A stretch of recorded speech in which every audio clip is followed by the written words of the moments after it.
Hi, children, வணக்கம். Exercise 2.7 fifth sum sami cos alpha plus cos beta plus cos gamma equal to sin alpha plus sin beta plus sin gamma equal to 0 எனில் first one cos 3 alpha plus cos 3 beta plus cos 3 gamma equal to 3 into cos of alpha plus beta plus gamma மற்றும் second one sin 3 alpha plus sin 3 beta plus sin 3 gamma equal to 3 into sin of alpha plus beta plus gamma என நிறுவுக அப்படின்னு சொல்லிட்டு கொடுத்துட்டாங்க.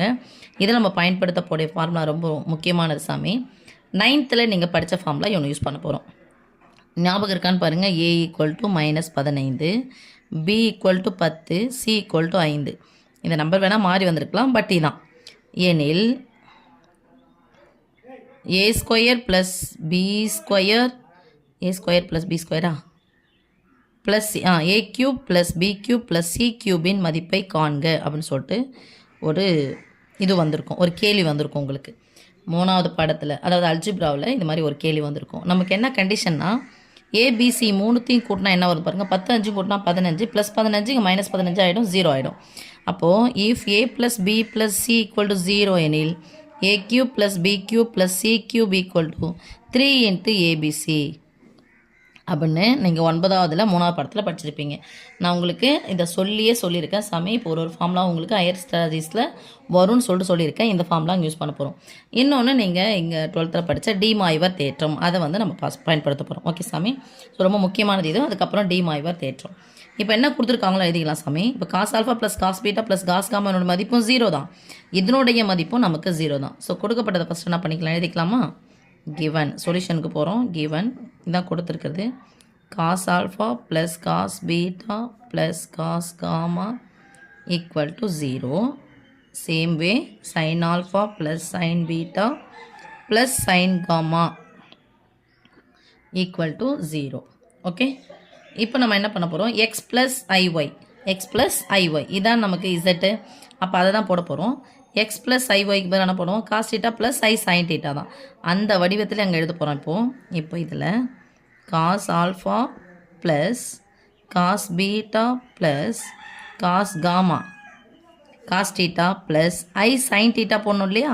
அந்த i சைனுக்கு பதில் என்ன போட போகிறோம், sine alpha plus sine beta plus sine gamma equal to 0. எப்படி 0 ஆகிடும், இதனுடைய மதிப்பு ஃபுல்லாக 0, இதனுடைய மதிப்பு ஃபுல்லாக 0. So cos theta plus i sine theta மதிப்பு என்ன ஆகிடும், ஃபுல்லாக 0 ஆகிடும். சில புரியுதா? நமக்கு என்ன இருந்தது, இசட் ஈக்குவல்னது cos theta plus i sine theta தான். ஓகே, இதை தான் நான் இதை போடுறேன். ஓகே தங்கம். அடுத்து இப்போ இதில் இந்த ஃபார்முலா யூஸ் பண்ண போகிறோம். If A plus B plus C equal to 0 எனில் ஏபிசி ஈக்குவல் டு 0 எனில் ஏபிசி ஈக்குவல் டு 0 எனில் a cube plus b cube plus c cube ஈக்குவல்னு அது 9th படித்த formula 3 into abc 3 into abc. இந்த ஃபார்முலா பிரகாரம் நம்ம என்ன பண்ண போகிறோம்னா, இதனுடைய மதிப்பு 0 ஆனதால் ஏ கியூப்னானது காஸ் ஆல்ஃபாவா, இந்த ஹோல் கியூப் போட்டுக்கலாமா? சரிலாம் ஏவுக்கு பதிலாக இது தனித்தனியாக பிரித்து கூட எழுதிக்கலாம். இதில் ஒன்று போட்டுக்கலாம் சாமி. இன்னொரு ஸ்டெப்பு, இதை அடுத்த ஸ்டெப்பாக போட்டுங்க. இதில் போடலாம். Cos alpha plus i sine alpha plus cos beta plus i sine beta plus cos gamma plus i sine gamma ஈக்குவல்டுனா சாமி நமக்கு 0. ஓகே தங்கம். இப்போ இந்த ஃபார்முலாவை இங்கே எடுத்து எழுதலாம். இது ஆக்சுவலாக இதுதான் இங்கே வரணும். ஓகே செல்லம். இப்போ போட்டுக்கலாமா? நம்ம என்னது, a cube plus b cube plus c cube, ஏவுக்கு பதிலாக இது ப்ளஸ் பிக்கு பதிலாக இது ப்ளஸ் சிக்கு பதிலாக காமா போடுறோம். ஈக்குவல்டுனா தங்கம் 3 இன்ட்டு ஏபிசி 3 இன்ட்டு ஏவுக்கு பதிலாக இதா, பிக்கு பதிலாவா, சிக்கு பதிலாக. அப்போது ரொம்ப லென்த்து தேவைப்படுகிறது, எழுதிக்கலாமா? That is equal to 3 into cos alpha plus i sine alpha into 3 into a into 3 into அப்படியே கூட்டு வச்சுக்கலாமா? Cos beta plus i sine beta, 2 உறுப்பாக இருக்குது, ப்ராக்கெட் போட்டுக்கலாம். Cos gamma plus i sine gamma okay. இப்போ de Moivre தேற்றத்தின்படி தெரியுதா? Okay. D Moivre தேற்றப்படி என்ன மகா டி மாய்வர் தேற்றம் அப்படின்னு சொன்னால், இந்த அடுக்கு இருக்கு இல்லையா, முன்னாடி வந்துடும், வேறு ஒன்றும் இல்லை. ஸோ காஸ் 3α ப்ளஸ் இந்த பவர் நம்ம க்யூப் ஃபார்முலா வடிவத்தில் எழுத வேண்டிய அவசியம் இல்லை.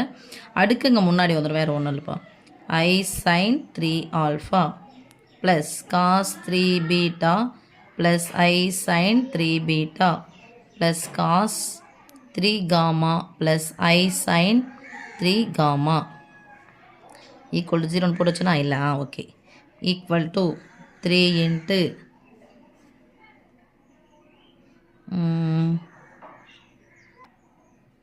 3 இன்ட்டு இதையும் பிரிச்சுக்கிறேன் சொல்லும்.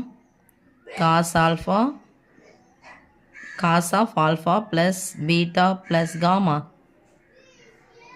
Plus i sine alpha plus beta plus gamma.